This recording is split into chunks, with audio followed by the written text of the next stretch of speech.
Hello everyone, চলে এসেছে নতুন একটা রেসিপির সাথে। তো মাছটাকে দেখে অনেকেই চিনতে পেরেছে যে কী মাছ। তো এটা হচ্ছে পমফ্রেট মাছ।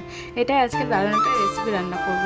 তো দেখো, মাছটাকে প্রথমে হলুদ লবণ লাগিয়ে আর এবং মাছের বুকের সাইডটা ভালো করে চিড়ে নিতে হবে।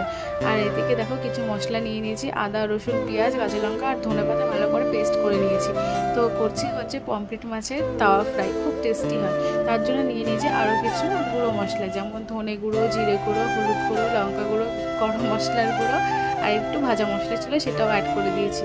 আর এদিকে দিয়ে দিয়েছি, দেখতে পাচ্ছ, কর্নফ্লাওয়ার। তোমাদের কাছে কর্নফ্লাওয়ার থাকলে দিতে পারো, না থাকলে কোনো ব্যাপার না, একটু আটা আর একটু চালের গুঁড়ো দিলেই হয়ে যাবে।